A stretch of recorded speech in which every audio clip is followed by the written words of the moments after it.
3. 에텐. 신을 잃고 그림을 얻다. 1. 테오와 빈센트는 브리셀에서 하루를 묵고 그 뒤에 테오는 파리로 돌아갔다. 봄이 오고 브라반트의 전원이 그를 부르고 있었다. 그리고 고향은 요술의 천국처럼 보였다. 그는 브리셀에서 벨루틴이라고 알려진 투박한 검은 벨벳으로 만든 작업복 한 벌과 스케치용으로 표백하지 않은 모슬린 빛깔의 앵그러지를 사고서 다음 기차를 타고 고향 에텐으로 가족이 살고 있는 목사관으로 향했다. 어머니 안나 코르넬리아는 빈센트의 생활을 탐탁하게 여기지 않았다. 아들에게 행복보다는 고통을 더 많이 가져다 주리라고 느꼈기 때문이다. 아버지 테오도루스는 보다 객관적인 이유 때문에 그의 생활을 못마땅하게 여겼다. 빈센트가 다른 사람의 자식이었더라면 그는 빈센트에게는 아무 상관도 하지 않았을 것이다. 그는 하나님이 빈센트의 좋지 못한 생활 방식을 싫어한다는 것을 알고 있었지만 아버지가 그 자식을 버린다면 더욱더 싫어하실 것 같은 생각이 들었다. 빈센트가 유심히 보니 아버지의 머리칼은 전보다 더욱 휘어지고 오른쪽 눈썹은 눈 위로 한층 더 낮게 내려 떨어져 있었다. 세월이 아버지의 얼굴 모양을 쪼그라들게 한 것 같았다. 그런데도 아버지는 그 잃어버린 얼굴 모습을 메우기 위해 수염을 기르지도 않았다. 전에는 예 나다 라고 하는 듯 하던 얼굴 표정이 이젠 예 이게 나냐 라고 하는 듯한 표정으로 바뀌었다. 어머니에게서는 전보다 한결 더 큰 힘과 매력을 발견했다. 세월이 그녀를 무너뜨린 것이 아니라 튼튼하게 세워놓은 것이었다. 코끝에서 양볼에 이르는 굴곡진 주름살에 새겨진 미소는 잘못을 범하기도 전에 벌써 그 잘못을 용서해 주는 듯 했다. 널찍하고 환히 트인 선량한 얼굴은 인생의 아름다움에 대해 영원한 긍정을 보내고 있었다. 그에겐 행운도 장래도 없다는 사실을 무시한 채 가족들은 며칠 동안 기운나는 음식과 애정으로 그를 포식시켰다. 그는 히드 들판을 산책했다. 지붕에 이형을 얹은 시골집들을 지나쳐 걷다가 소나무들을 베어 넘긴 자그마한 숲터에서 나무꾼들이 분주히 일하는 광경을 지켜보기도 하고 로젠다를 향해 느릿느릿 걸어가다가 도중에 초원에서 바로 반대편으로 물방앗간이 딸린 프로테스탄트 교회의 텅 빈 건물과 그 교회 구내의 느릅나무들을 지나치기도 했다.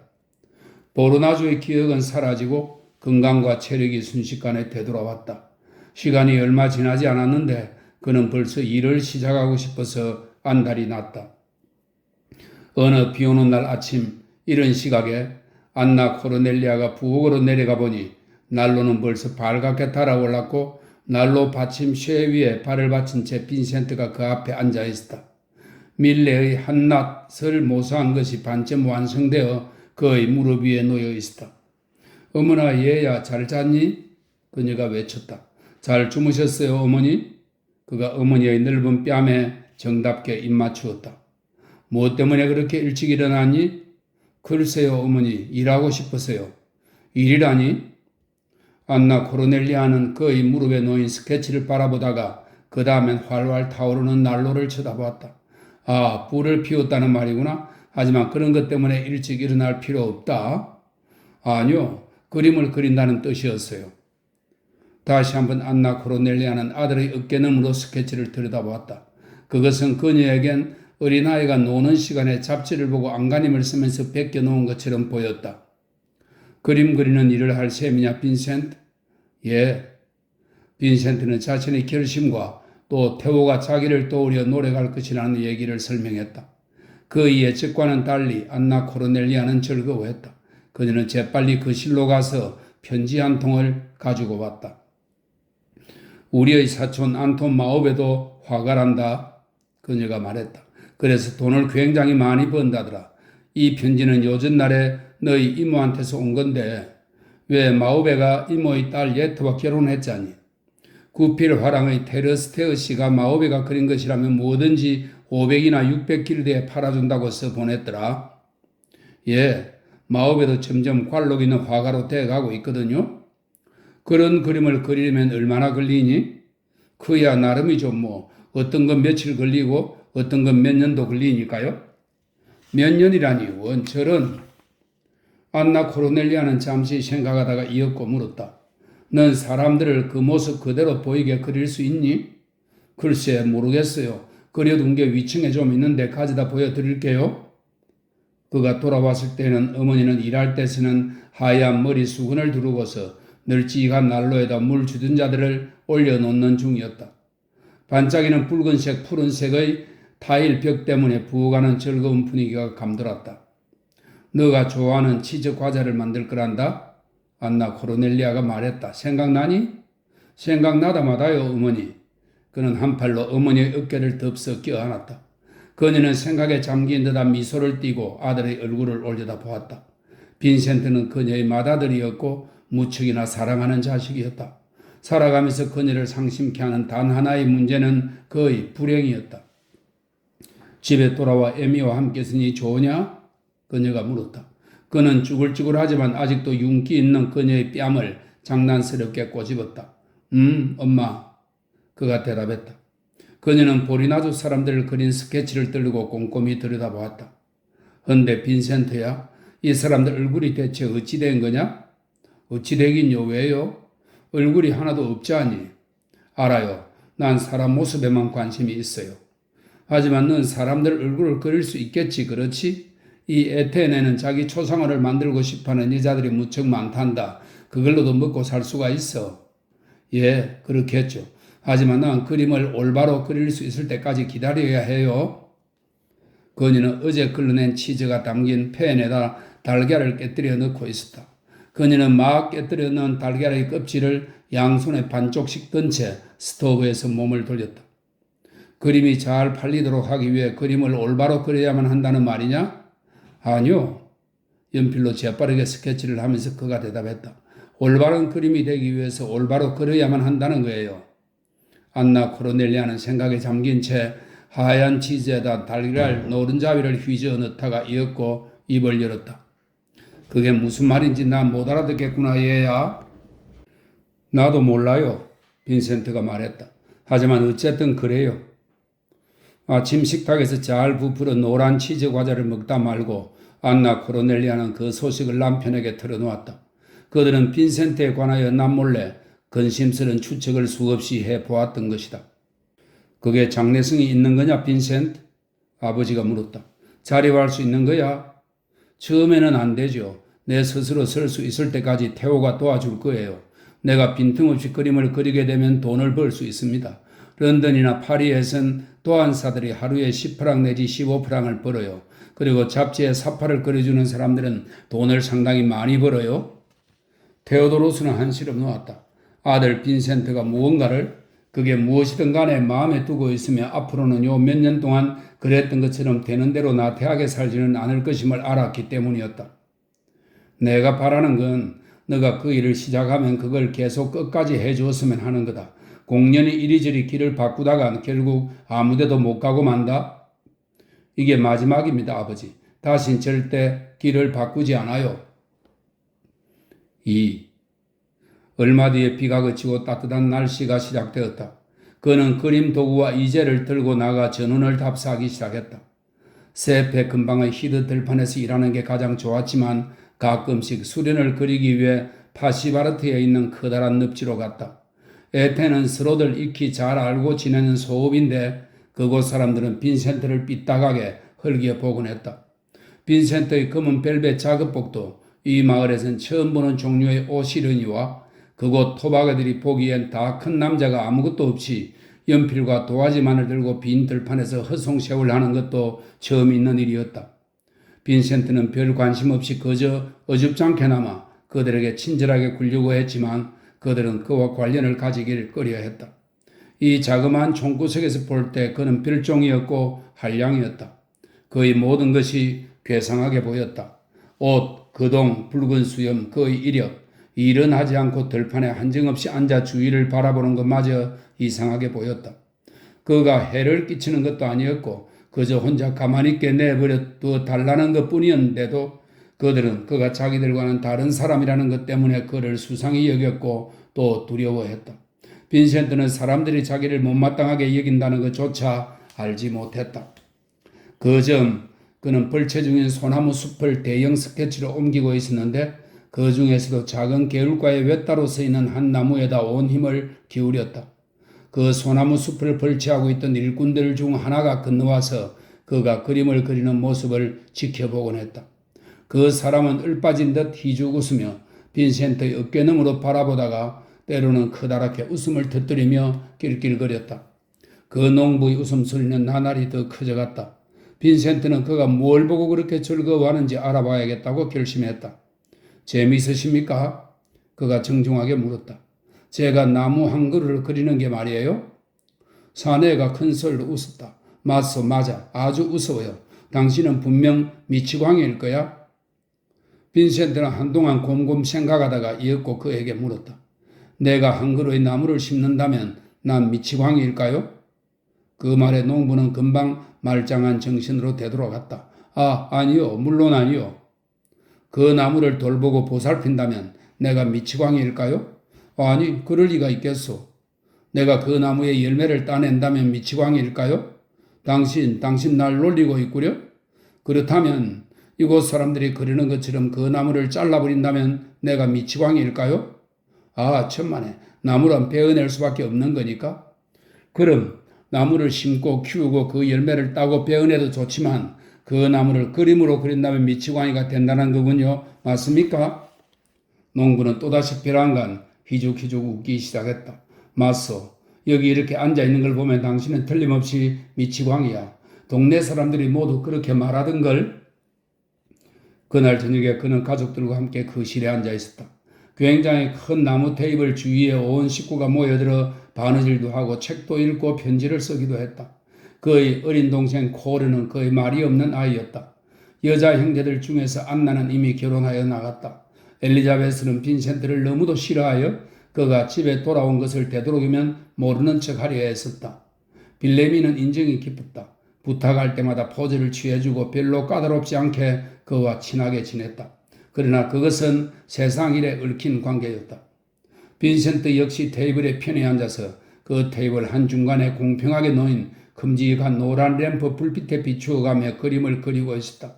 그는 그날 들판에서 그린 습작과 스케치들을 모사했다.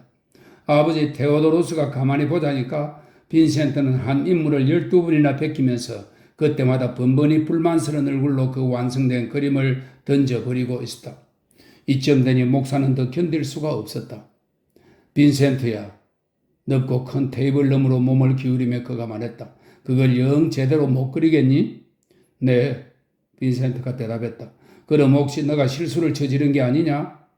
실수야 상당히 많이 저지르고 있죠. 하지만 어떤 실수를 말하시는 겁니까? 내가 보기에 말이다. 너가 재능이 있다거나 정말 화가가 될 타고난 소질이 있는 사람이라면 그런 스케치점이야 처음 한 번에 척 올바로 그렸을 것 같은데? 그는 한 농부가 감자 자루 앞에 무릎을 구부리고서 감자를 집어넣고 있는 자신의 스케치를 내려다보았다. 그는 그 농부의 팔의 선을 잡을 수 있을 것 같지가 않았다. 어쩌면 그런지도 몰라요, 아버지. 내 말은 도대체 똑바로 그리지도 못하면서 그런 것들을 100번이나 그릴 필요는 없다는 얘기다. 타고난 재능이 있다면 그런 수고하지 않아도 그림이 나왔을 게 아니냐? 자연이란 언제나 화가에게 저항하면서부터 말을 시작하는 거지요. 연필을 놓지도 않은 채 빈센트가 말했다. 하지만 정말 내가 내 작품을 진지하게 생각한다면 그런 저항 때문에 길을 잃지 않도록 해야겠지요. 그 반대로 그건 오히려 승리를 얻기 위해 싸우기 위한 자극제가 될 거예요. 무슨 말인지 난 모르겠다. 테오도로스가 말했다. 선이 악으로부터 생겨날 수는 없다. 그리고 좋은 작품이 나쁜 것으로부터 생겨날 수도 없고 신학에서는 아마 그럴 수 없겠죠. 하지만 예술에선 그게 가능합니다. 사실상 그렇게 되지 않을 수가 없어요. 너희 말이 틀린 거다, 얘야. 한 예술가의 작품은 좋든가 나쁘든가 둘 중의 하나야. 그리고 그 작품이 나쁘다면 그 사람은 예술가가 아니다. 그걸 처음 시작할 때 스스로 발견했어야만 되는 거야. 그 시간과 노력을 헛되이 낭비하지 말아야 된단 말이다. 하지만 그런 나쁜 작품이라도 만들어내는 생활에서 행복을 느낀다면? 그렇다면 어떻습니까? 테오도로스는 신학적인 훈화를 찾아내려 고심했지만 그 물음에 대해서는 아무런 해답도 찾아낼 수 없었다. 그렇지 않아요. 감자 자루를 지우면서 빈센트가 말했다. 그대로 남겨놓은 농부의 왼쪽 팔이 허공에 거북살스럽게 걸려 있었다. 근본적으로는 자연과 진정한 예술가는 서로 화합합니다. 하지만 몇 년이라도 걸려서 필사적으로 싸우고 씨름해야만 비로소 자연은 유순해지고 순종하게 됩니다. 그리고 그때 가서야 마침내 아주 나쁜 작품도 좋은 작품으로 변하여 그 옳음이 증명되는 거죠. 결국에 가서도 그 작품이 여전히 초라한 것이라면 너가 무릎을 굽히고 있는 농부를 며칠 동안이나 그려왔지만 아직도 그 그림이 틀렸지 않느냐? 그 그림을 몇 년이고 그려나가도 계속 잘못된 상태라면 어떻게 하겠느냐? 빈센트가 어깨를 으쓱했다. 예술가란 바로 거기에 도박을 거는 거예요, 아버지. 도박을 걸 만한 보답이 나오니? 보답이요? 무슨 보답 말입니까? 벌어들이는 돈, 그리고 사회적 지위. 빈센트는 비로소 종이 위에서 고개를 들고서 마치 처음 보는 낯선 사람을 쳐다보기라도 하듯 아버지의 얼굴을 하나씩 뜯어보았다. 전 우리가 좋은 작품과 나쁜 작품에 관해서 얘기를 주고받는 줄 알았어요? 그가 말했다. 3. 그는 밤낮으로 매달려 자신의 기법을 공부했다. 그가 장래를 조금이라도 생각했다면 그것은 언젠가 자신이 더 이상 태호의 짐이 되지 않고 자신이 완성한 그림이 완벽에 각받게 될 날이 더 빨리 오기를 상상 속에서나마 그려보기 위해서였다. 너무 피곤해서 그릴 수 없을 때는 책을 읽었다. 그것도 할 수 없을 만큼 피곤하면 잤다. 태호가 앵그러지와 수의 학교에서 나온 말, 소, 양의 해부도, 대화가들의 모델집에 나오는 홀바인, 한스 홀바인을 말합니다. 독일에서 태어난 화가로 뒤에 영국으로 건너가 헨리 8세의 궁정 화가가 된 인물입니다. 홀바인의 작품 몇 개, 그림 연필들, 깃펜, 인체 골격의 모형, 세피아는 뼈 오징어의 먹물입니다. 세피아 그림 물감, 그리고 절약할 수 있을 만큼의 돈을 보내왔고 거기에 덧붙여 열심히 노력하고 절대 평범한 화가는 되지 말라는 훈계까지 보냈다. 그 충고에 대해 빈센트는 이렇게 답장을 보냈다. 나 자신이 할 수 있는 데까지 나는 할 것이다. 그러나 소박한 의미에서의 평범을 나는 결코 경멸하지 않는다. 더구나 평범을 경멸한다고 해서 그 수준 이상으로 올라설 수 있는 것도 아니다. 하지만 열심히 노력하라는 너희 말은 전적으로 옳다. 가바르니가 프랑스 화가이며 비참한 하층민의 생활을 즐겨 묘사했습니다. 가바르니가 경고했듯 반드시 하루에 선 하나라도 이다. 인물을 그리는 게 좋은 일이며 또 그것이 간접적으로 남아 풍경을 그리는 데도 좋은 영향을 미친다는 느낌이 날이 갈수록 커졌다. 한 버드나무를 살아있는 것? 물론 따지고 보면 버드나무는 실제로 살아있는 것이지만 이 살아있는 것처럼 그린다면 그 주위의 것들은 당연히 따라오게 되어 있었다. 그 버드나무에다 온 관심을 집중시켜 마침내 거기에 어떤 생명을 불어넣을 때까지 포기하지만 않는다면 말이다.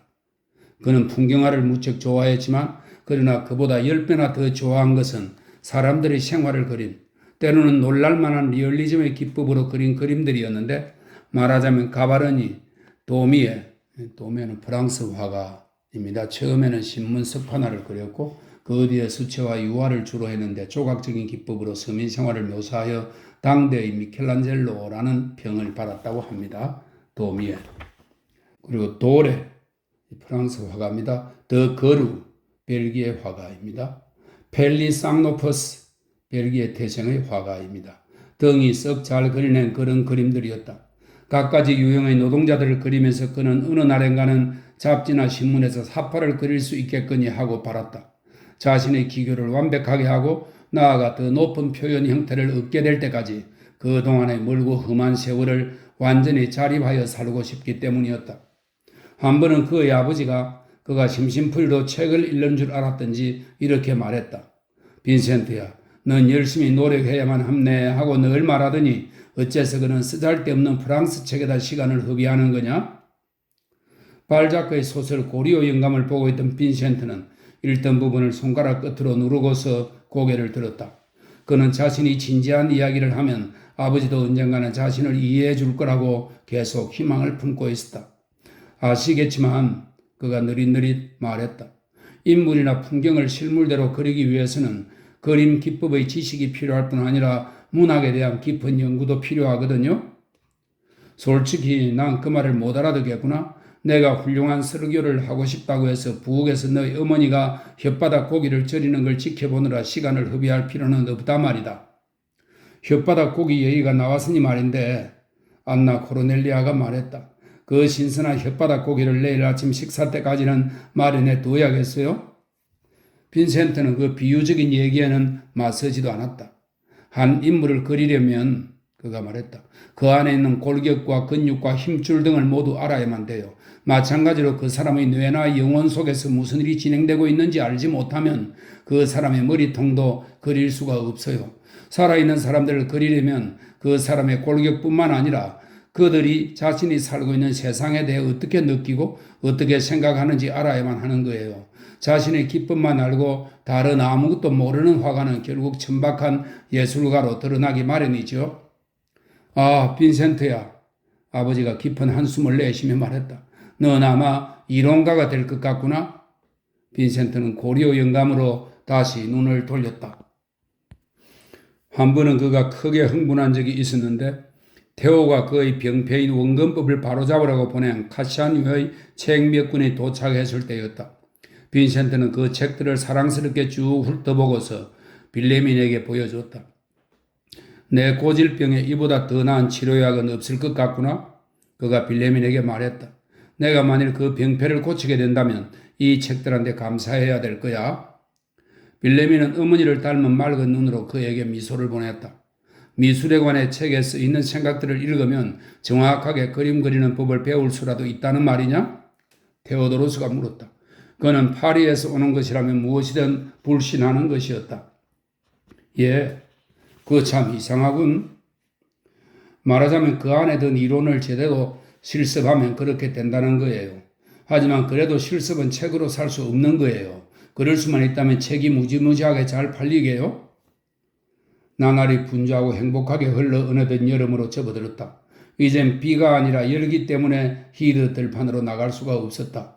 그는 재봉틀 앞에 앉은 누이 동생 빌레민을 스케치하고 바르그의 목토나 실습을 세 번째로 모사했으며 밀레의 삽질하는 사람에서 삽을 든 남자를 서로 다른 포즈로 5번, 씨 뿌리는 사람을 2번, 그리고 빗자루를 든 처녀를 2번 그렸다.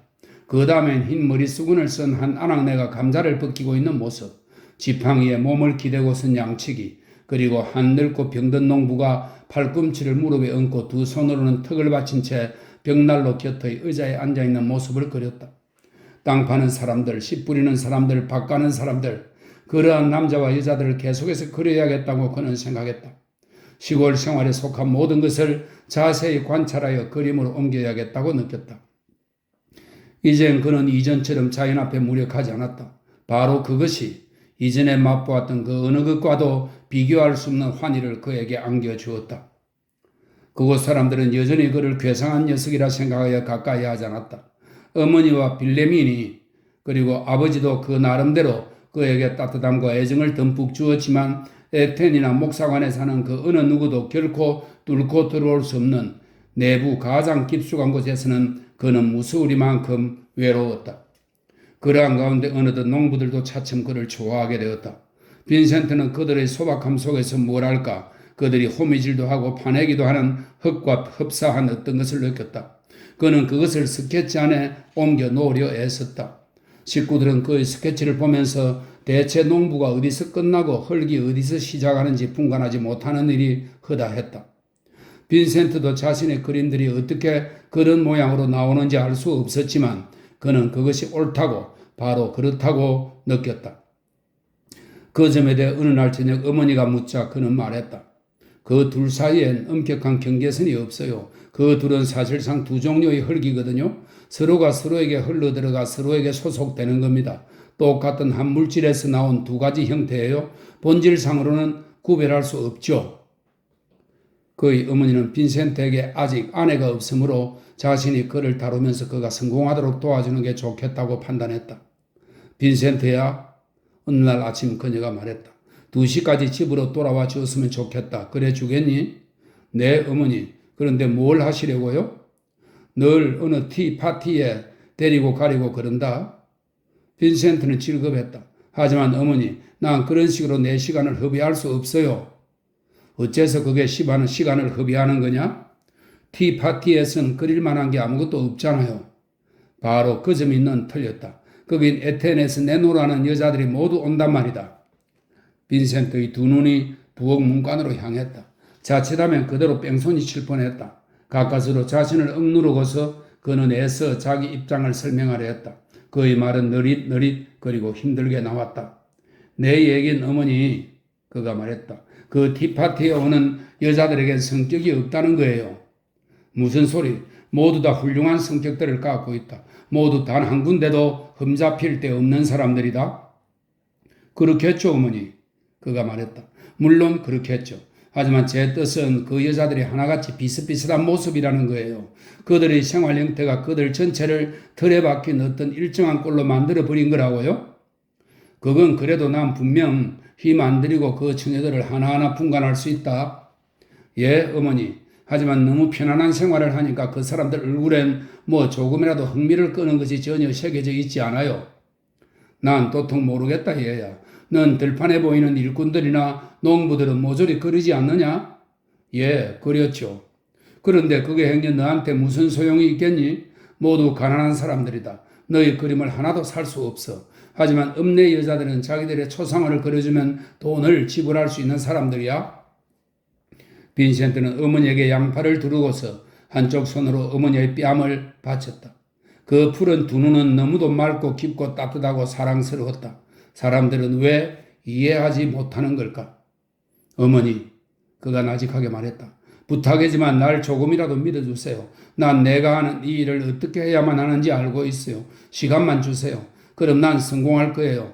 지금 어머니 눈엔 쓸모없는 것으로 보이겠지만 그 일들을 꾸준히 해나가면 마침내 난 내 그림들을 팔면서 잘 살게 될 수 있을 거예요.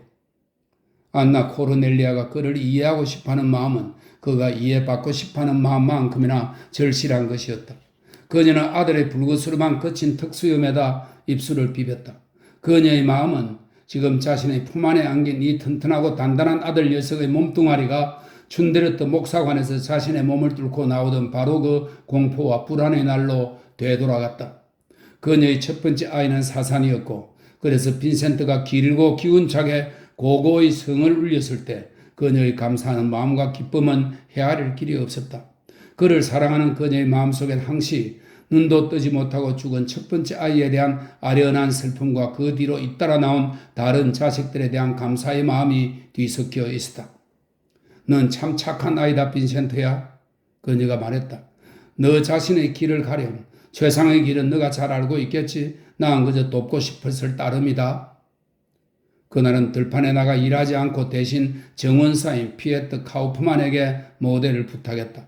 얼마간 설득을 벌인 후에야 카우프만이 겨우 승낙했다. 식사 후에 그가 승낙했다. 정원에서. 나중에 빈센트가 나와보니 피에트는 빳빳한 나들이 옷을 공들여 차려입은 데다 손과 얼굴도 깨끗하게 씻고 나와 있었다. 잠깐, 흥분한 피에트가 소리쳤다. 의자를 갖고 올 때까지 기다리시오. 그럼 준비가 다 끝날 거요. 자그마한 의자를 내려놓고 그 위에 막대처럼 딱딱하게 앉은 푸엄이 흡사 음판 사진을 찍기 위해 모든 게 마련된 것 같았다. 피에트가 앞에 있는데도 불구하고 빈센트는 웃음을 터뜨리지 않을 수 없었다. 하지만 피에트, 그가 말했다. 그런 옷을 입고 있으니 당신을 그릴 수가 없잖아요. 피에트는 깜짝 놀라 자기 옷을 내려다보았다. 옷이 뭐가 잘못됐다고 그러시오? 그가 따져 물었다. 이건 새 옷이라고. 일요일 아침 예배 때나 몇 번 입고 갔을 뿐인데. 알아요. 빈센트가 말했다. 바로 그렇기 때문에 그래요. 난 당신이 일할 때 입는 그 낡은 옷을 입고 갈퀴질하는 걸 그리고 싶거든요. 그래야 당신 몸의 선이 밖으로 드러나잖아요. 당신의 팔꿈치와 무릎과 갈비뼈를 보고 싶다고요. 갈비뼈라는 말에 피에트는 마음이 완전히 굳어져 버렸다. 그 낡은 옷은 더러운 데다 누득누득 기웠수다. 날 모델로 해서 그리고 싶다면 지금 이 모습대로 그리지 않으면 안 되겠수다. 하는 수 없이 빈센트는 들판으로 나가 몸을 굽히고서 흙을 파는 사람들을 그렸다. 여름이 지나갔다. 혼자서 스스로 공부할 수 있는 가능성은 적어도 그 시점에서는 완전히 끝나버렸음을 그는 깨달았다. 다시 한번 그는 다른 예술가와 관련을 맺고 좋은 작업실에서 공부를 계속하고 싶은 강렬한 욕망에 시달렸다. 잘 그려진 그림들과 접하고 또 화가들의 작업하는 모습을 직접 관찰하는 게 무엇보다도 절대적으로 필요한 일이라는 기분이 차츰 들기 시작했다. 그래야만 자신에게 모자라는 점을 알 수 있게 되고 또 어떻게 하면 더 나아질 수 있을까를 배울 수 있기 때문이었다. 테오가 파리로 오라는 초대의 편지를 써보냈지만 빈센트는 그런 커다란 모험을 하기엔 자신이 아직도 성숙지 못했음을 알고 있었다. 그의 그림은 아직도 너무 미숙하고 어색하고 아마추어적이었다. 헤이그가 불과 몇 시간 걸리는 거리에 떨어져 있었다. 그리고 거기서라면 구필 화랑의 지배인이자 그와 친한 테어스테어 씨와 이종사촌의 남편인 안톤 마우베로부터 도움을 얻을 수 있을 것이었다. 그의 느려터진 수련기간 중 다음 단계 동안에는 아마도 헤이그의 자리를 잡는 게 나을 것 같았다. 그는 테오에게 편지를 보내 그의 조언을 구했고 동생은 답신과 함께 기차 요금을 보내왔다. 거처를 완전히 옮기기 전에 그는 테어스테어와 마우베가 자신에게 친절하게 도움을 줄 것인가를 알아보고 싶었다. 만일 그렇지 못하다면 어디 다른 곳으로 갈 수밖에 없었다.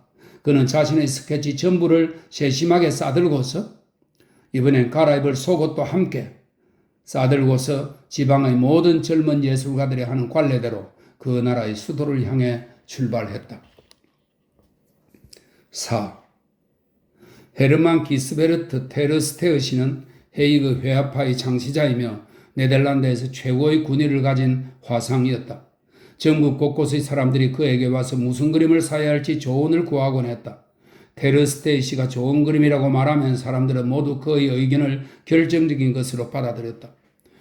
테르스테어 씨가 아저씨 빈센트 반 고흐의 뒤를 이어 구필 화랑의 지배인이 되었을 무렵엔 네덜란드의 젊은 신진 화가들이 전국 방방곡곡에 뿔뿔이 흩어져 있었다.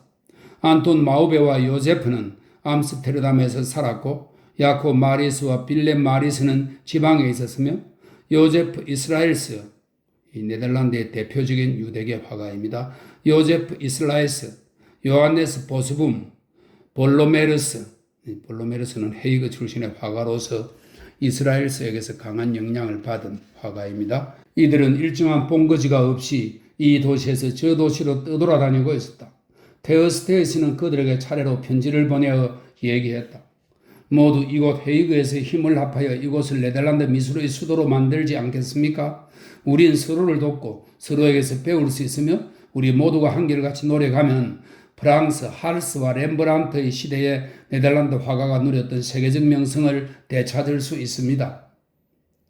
화가들의 반응은 느렸지만 해가 지남에 따라 테르스테어가 재능이 있다고 점찍은 젊은 화가들이 모두 헤이그에 정착하게 되었다.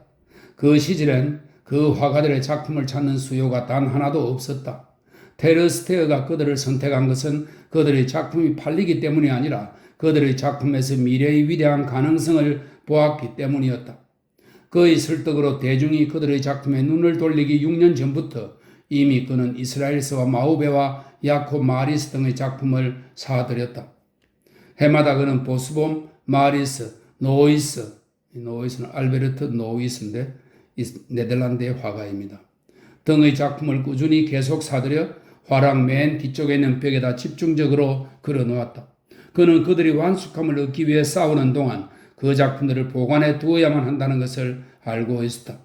네덜란드 대중이 눈이 멀어서 바로 자기네 나라에서 태어난 천재들을 알아보지 못한다면 비평가하며 화상인 그 자신이 이 훌륭한 젊은 화가들이 가난과 경시와 낙담 때문에 세상에서 영영 사라지지 않도록 봐주어야만 했다. 그는 그들의 작품을 사고 비평하고 그들을 동료 화가들과 접촉시켜주고 그 힘든 세월 내내 그들의 용기를 북돋아 주었다. 네덜란드 대중을 교육시키기 위해 자기 나라 화가들 작품의 아름다움과 그 표현을 볼 수 있도록 대중의 눈을 틔워주기 위해 그는 날마다 싸웠다. 빈센트가 그를 찾아보러 헤이그에 갔을 그 무렵엔 그는 이미 성공해 있었다. 마우베, 누오이스, 이스라엘스, 야코 마리스, 빌렘 마리스, 보스봄, 블로메르스 등이 그린 것이면 무엇이든 구필 화랑을 통해 높은 가격으로 팔려나갔고 그뿐 아니라 그들이 정평난 대예술가가 될 가능성이 컸다. 테르스테어 씨는 전형적인 네덜란드형의 아주 잘생긴 사람이었다. 강인하고 빼어난 생김새에다 높지간 이마, 뒤로 곧장 빗어넘긴 갈색 머리칼, 아름답고 소담한 둥근 턱수염, 네덜란드의 호수 같은 하늘만큼이나 맑은 두 눈의 소유자였다. 그는 엘버트 공 스타일의 품이 넉넉한 검은색 우옷과 구두까지 덮는 느슨한 줄무늬 바지와 높지간 싱글 칼라와 아내가 아침마다 매주는 검은 나비 넥타이를 하고 있었다. 테르스테이는 늘 빈센트를 좋아했고 그래서 빈센트가 구필 화랑 런던 지점으로 정건되었을 때에는 런던 지점 지배인에게 빈센트에 대한 따뜻한 칭찬의 편지를 써보내기도 했었다. 빈센트를 위해 보리나즈로 목토나 실습을 보내면서 바르그의 데센 강의도 그에게 도움이 될 것 같아 그 책까지 함께 끼워 보낸 사람은 다름 아닌 바로 그였다. 그러므로 빈센트로서는 해외의 구필 화랑이 아저씨 빈센트 반 고흐의 소유인 게 사실이기는 했지만 그런 사실과 상관없이 테르스테어가 자기 자신 자체를 좋아한다고 믿는 것도 일리 있는 일이었다. 테르스테는 남에게 알랑거릴 위인이 아니었기 때문이었다. 구필 화랑은 헤이그 전체에서 가장 귀족적이고 고급스러운 지역인 플라츠 20번지에 위치해 있었다. 그 지척에 이 도시가 생겨난 애초의 기원인 스그라벤 하게 성이 있었는데 거기에는 중세풍의 궁전과 그 옛날의 해사를 개조시켜 만든 아름다운 호수와 그리고 멀리 저 끝으로 루벤스, 할스, 렘브란트, 게다가 네덜란드의 이류급 화가들의 그림이 모두 걸려있는 마우리츠 휘슨 미술관이 있었다. 그는 기차역을 나서 사람들로 붐비는 좁고 구불구불한 바겐스트라트를 따라 걷다가 스그라벤 하게 성의 플라인과 빈넨호프를 가로질러 플라츠에 이르렀다. 구필 화랑에서 마지막으로 걸어 나온 것이 8년 전의 일이었다. 그 짧은 기간 동안 겪었던 고통의 물결이 그의 몸뚱이와 정신 위로 넘쳐 올라와 그를 삼켜버렸다. 8년 전, 그때 누구나 다 그를 좋아했고 만족스러워했다. 그는 아저씨 빈센트가 가장 사랑하는 조카였다. 그가 아저씨 빈센트의 후임자일 뿐 아니라 유산 상속자가 될 거라고 누구나 다 그렇게 알고 있었다. 그는 지금쯤엔 부유하고 권세 있는 사람이 되어 누구에게서든 존경과 찬탄을 받았을 수도 있었다. 그리하여 유럽에서 가장 커다란 연수의 화랑을 소유했을 것이다. 그런데 그가 어떻게 되었는가? 그 물음에 대답할 틈도 없이 그는 플라츠를 건너 구필 화랑으로 들어섰다. 그곳은 아름답게 꾸며진 화랑이었다. 그 사실을 깜빡 잊었었다. 그는 갑자기 자신이 입은 투박한 검은 벨벳의 작업복이 값싸고 초라하게 느껴졌다.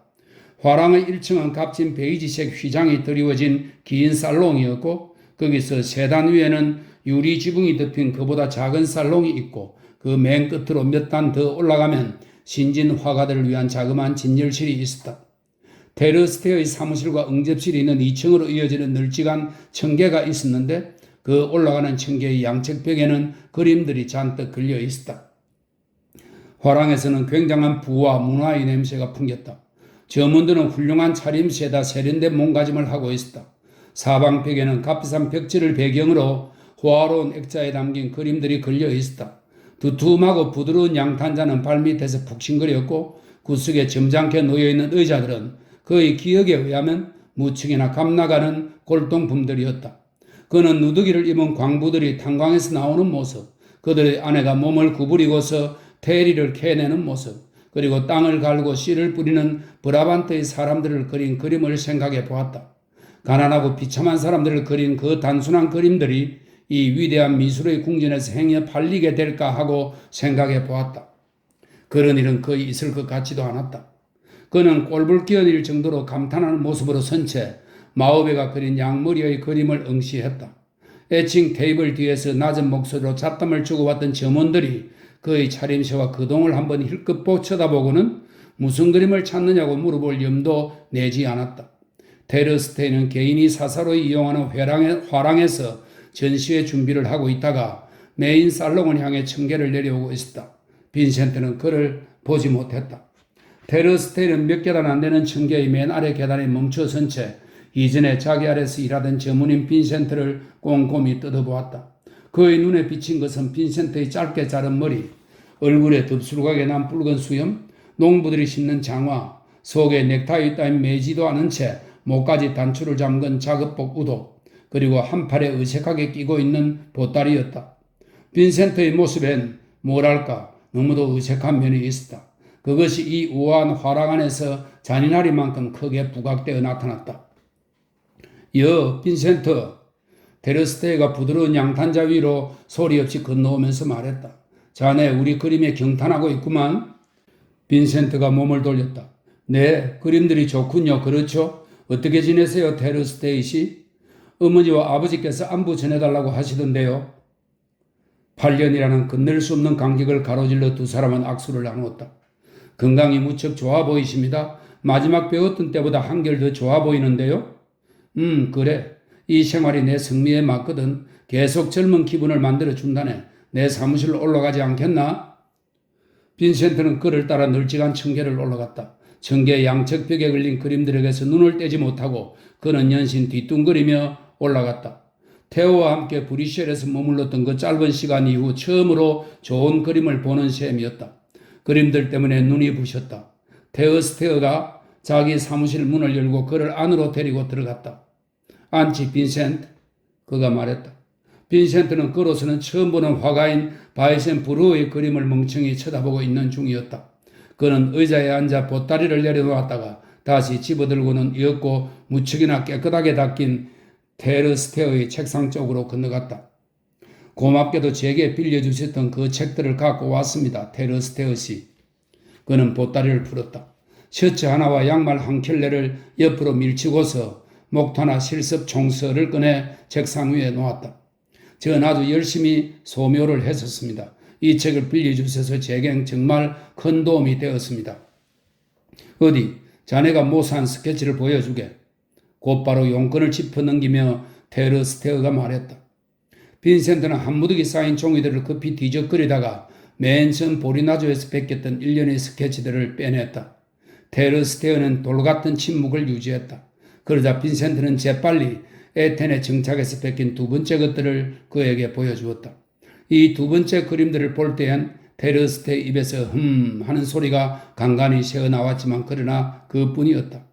이었고 빈센트는 세 번째 복사한 것들을 보여주었다. 그것은 헤이그로 떠나오기 바로 전에 완성한 것들이었다. 테르스테가 관심을 보였다. 이 선은 좋군. 그가 일단 입을 열었다.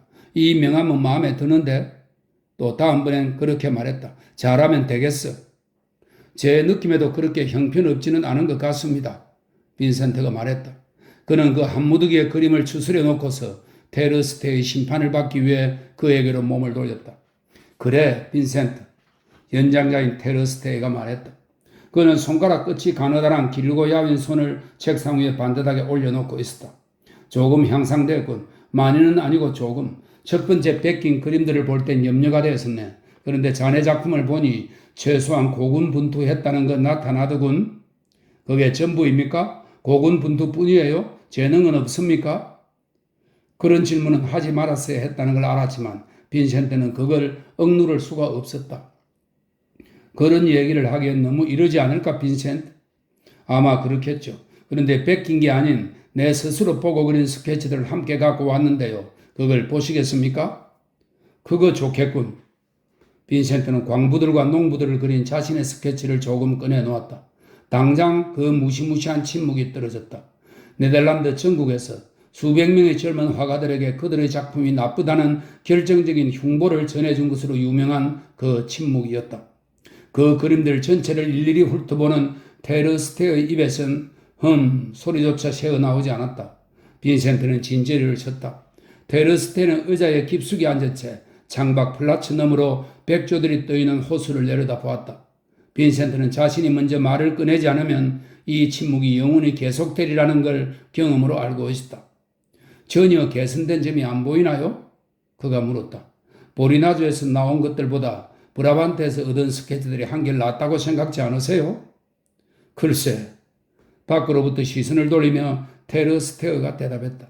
더 나아지긴 했군. 그러나 원체 좋은 그림들이 아니야. 뭔가 근본적으로 잘못된 게 있어.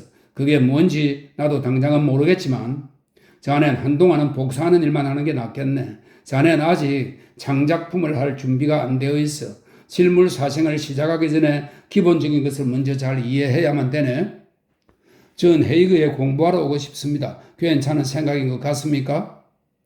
테르스테는 빈센트에 대해서 어떠한 의무도 떠맡고 싶지 않았다. 이 모든 상태가 그에겐 괴이적해 보였다. 헤이그는 좋은 곳이지. 그가 말했다. 좋은 화랑들이 있고 젊은 화가들이 많아. 하지만 헤이거가 안트베르프나 파리나 혹은 브뤼셀보다 나을지 어떨지는 난 확실히 모르겠네. 빈센트는 완전히 낙심하지만은 않은 채 그곳을 나왔다. 테르스테어가 그의 작품에서 약간 진보된 점을 보았던 것이다.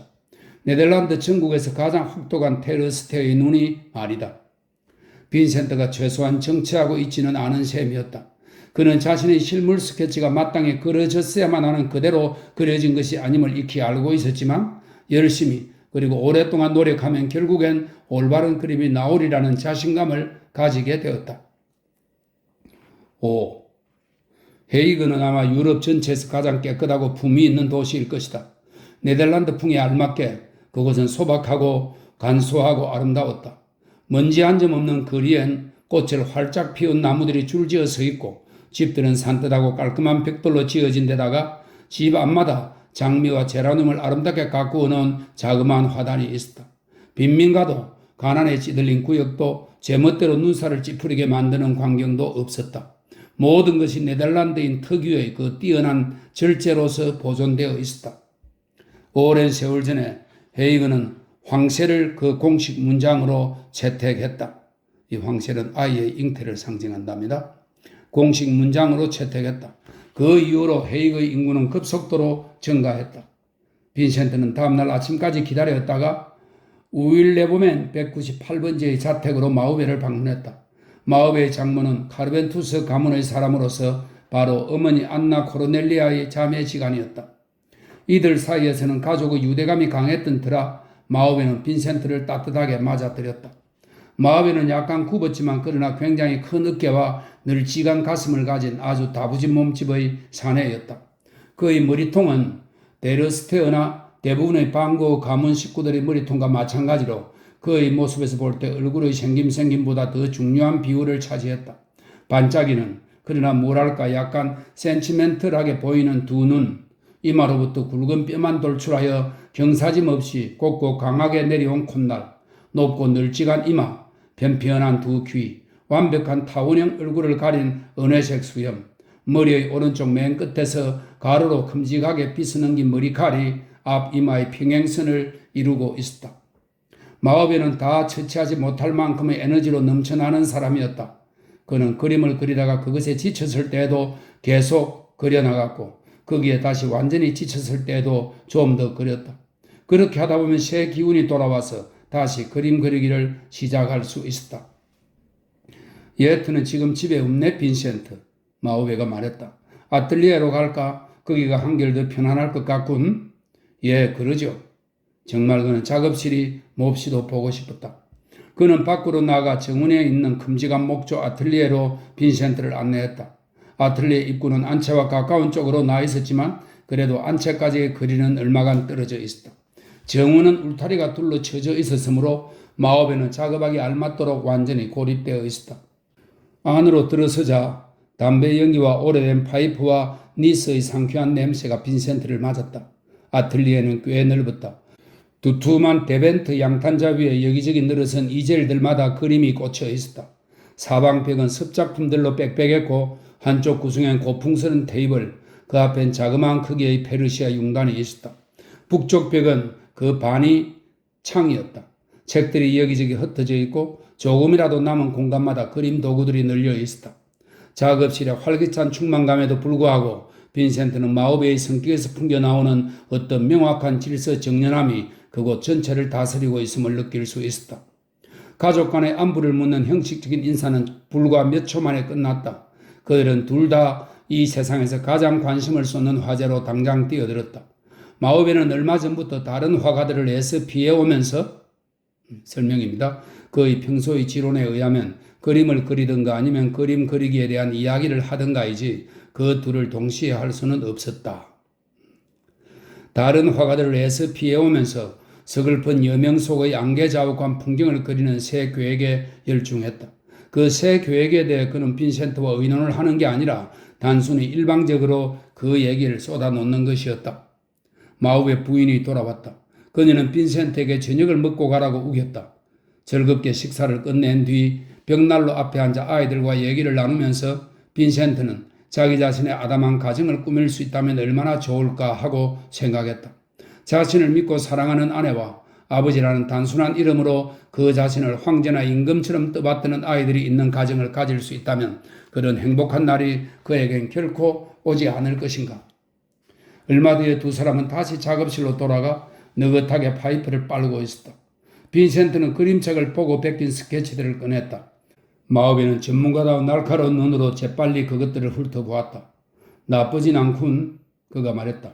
연습치고는 말이야. 하지만 그것들이 무슨 중요성이 있나? 중요성이요? 전 무슨... 자넨 여지껏 베끼기만 하고 있지 않나? 중학생처럼 말일세? 진짜 창조는 다른 사람들이 벌써 다 해놓았어. 전 그것들을 통해 사물에 대한 감정을 얻을 수 있을 것 같아서. 말도 안 되는 소리. 진짜 창조를 하고 싶다면 실물을 그리게. 복사하지 말라고. 베낀 게 아닌 자넨 자신이 직접 보고 그린 스케치는 없나? 빈센트는 자신의 오리지널 스케치에 대해서 테르 스테이가 한 말을 떠올렸다. 그는 그것들을 마우베한테 보일까 말까 하고 고심했다. 그가 헤이그에 온 것은 마우베에게 스승이 되어달라고 부탁하기 위해서였다. 그런데 만일 그나마 보여줄 수 있는 작품들이 전부 형편없는 것이라면 예, 그가 대답했다. 전 인물 스케치도 줄곧 함께 해와셨죠. 잘했어. 보리나주의 광부들과 브라반트의 농부들을 그린 스케치들이 조금 있는데요. 썩 잘 되지는 않았지만 그런 건 전혀 염려 말게. 마우베가 말했다. 그걸 좀 보여주게. 자넨 틀림없이 거기서 진짜 영혼을 포착했을 거야? 격렬한 심장의 고동과 함께 그는 스케치들을 마우베 앞에 내놓았다. 마우베는 의자에 앉았다. 그는 한쪽으로 길게 빗어붙인 머리카락을 왼쪽으로 훑으면서 쉼없이 머릿결을 어루만졌다. 그의 은회색 수염 뒤로부터 부드러운 만족의 미소가 새어나왔다. 그는 머릿결이 길게 흘러내린 반대 방향으로 손을 한번 쑤셔 넣더니 그대로 눈길을 멈춘 채 못마땅하다는 듯한 시선으로 빈센트를 재빨리 쳐다보았다. 다음 순간 마우베는 한 일꾼을 그린 빈센트의 스케치를 들고 일어나더니 자신의 새로운 캔버스 위에 밑그림으로 대강 그려놓은 한 인물 옆에다 그것을 나란히 놓았다. 내 그림의 어디가 잘못인지 이제 알겠어. 마우베가 탄성을 질렀다. 연필을 집어들고 불빛을 조정한 그는 빈센트의 그림에서 내내 눈을 떼지 않고서 자기 캔버스 위에다 몇 번 재빠르게 선을 그려 넣었다. 이러니까 한결 낫군. 그가 뒤로 물러서면서 말했다. 이제야 저 치가 대지의 사람처럼 보인단 말이야. 그가 빈센트 곁으로 걸어오더니 그의 어깨 위에 손을 얹었다. 괜찮아. 그가 말했다. 자넨 이미 출발한 거야. 스케치가 좀 서투르긴 하지만 그러나 진실해. 흔히 볼 수 없는 어떤 생명력과 리듬이 있어. 책들을 복사한 일은 집어치우게. 그리고 유화 물감을 사게. 그림 물감으로 작업을 하는 일이 빠를수록 자네에겐 더 좋을 테니까. 자네 그림은 지금 반쯤밖에 나쁘지 않아. 그러니까 그림을 계속하면서 개선할 수 있네. 빈센트는 그 순간 행운이 트였다고 생각했다. 전 헤이그로 옮겨올 작정입니다. 그가 말했다. 그리고 여기서 작업을 계속하고 싶습니다. 제게 가끔씩 도움을 주셨으면 고맙겠습니다만 그래 주실 수 있겠습니까? 전 당신과 같은 사람의 도움이 필요합니다. 그저 자그마한 것, 이를테면 오늘 오후에 당신의 스케치들을 두고 제게 보여주신 것 같은 거 말입니다. 젊은 화가들에겐 언제나 서성이 필요합니다. 당신 밑에서 일할 수 있게 해준다면 정말 고맙겠습니다. 마우베는 작업실 안에 아직 미완성인 채로 남아있는 자신의 작품들을 조심스럽게 훑어보았다. 그는 자신의 작업에서 그나마 조금이라도 남는 시간은 가족들과 함께 지내기를 좋아했다. 빈센트를 감쌌던 그 따뜻한 찬사의 분위기는 갑자기 거쳐버렸다. 그 대신 움츠림이 찾아들었음을 언제나 다른 사람의 태도의 변화에 지극히 민감한 빈센트는 금방 알아챘다. 난 바쁜 사람이야, 빈센트. 마우베가 말했다. 다른 사람을 도와줄 기회가 별로 없네. 예술가란 이기적이어야 해. 작업 시간을 단 1초라도 뺏기지 말아야 해. 자네에게 많은 걸 가르쳐 줄 수 없을 것 같네. 전 많은 것을 요구하는 게 아닙니다. 빈센트가 말했다. 그저 때때로 이곳에서 당신과 함께 작업하면서 당신의 그림을 완성해가는 걸 지켜보게 해 주십시오. 오늘 오후에 한 것처럼 당신의 작품에 대해서 얘기를 해 주십시오. 그러면 전 한 그림 전체가 어떻게 완성되는지를 알 수 있을 겁니다. 그리고 이따금씩 쉬실 때만 제 그림을 훑어보면서 실수를 지적해 주시면 됩니다. 제가 부탁하는 건 그뿐입니다. 자네는 그게 자그마한 부탁에 지나지 않는다고 생각하나? 하지만 정말 그건 심각한 문제야. 제자를 받아들인다는 건 말이야. 전 절대 짐이 되지 않을 겁니다. 그렇게 약속드릴 수 있습니다. 마오베는 오래 생각에 잠겼다. 그는 결코 제자 따위는 원치 않았다. 그는 작업할 때 사람들이 옆에 있는 걸 싫어했다. 대개는 자신이 창조한 작품에 관해 전혀 말하고 싶지 않은 기분을 느끼거니와 또한 초심자에겐 조언을 해주어도 욕만 들을 뿐 얻는 것이 아무것도 없기 때문이었다. 그렇긴 하지만 빈센트는 아내의 이종 사촌이고 그의 아저씨 빈센트 반 고어와 구필 화랑이 자신의 그림을 사주는 데다가 이 녀석에겐 뭐랄까 거칠고 격렬한 열정이 있었다. 그것은 그의 그림에서도 느껴지는 바로 그 거칠고 격렬한 열정이었다. 바로 그것이 마우베의 마음을 끌었다. 좋아, 빈센트. 마우베가 말했다. 우리 한번 해보지. 아, 마우베. 내가 자네에게 뭘 약속하는 건 아니네. 그저 명심하게. 결과는 아주 지독하게 나쁠 수도 있어. 하지만 헤이그에 정착하게 되면 내 작업실에 오게. 그리고서 서로 도울 수 있는지 생각해 보기로 하지. 난 가을 동안 드렌테에 가 있을 예정이야. 그러니 겨울이 시작될 때 오면 어떻겠나? 제가 오고 싶은 때도 바로 그 무렵입니다. 아직 몇 달간 더 브라반트에서 작업을 해야 되거든요. 그럼 그 문제는 해결됐구먼. 기차를 타고 집으로 돌아오는 도중 내내 빈센트의 내부에선 나직한 노래소리가 흘러나오고 있었다. 내겐 스승이 있어. 스승이 있어. 몇 달만 지나면 난 위대한 학과와 함께 공부를 하는 거야. 그러면 또한 유화를 배우게 될 테지. 작업을 해야지. 아, 다음 몇 달 동안엔 어떻게 작업을 해야 할까? 다음엔 내가 얼마큼 진보했는지를 그가 알아보겠지. 그가 에텐의 집으로 돌아와 보니 케이가 그곳에 와 있었다.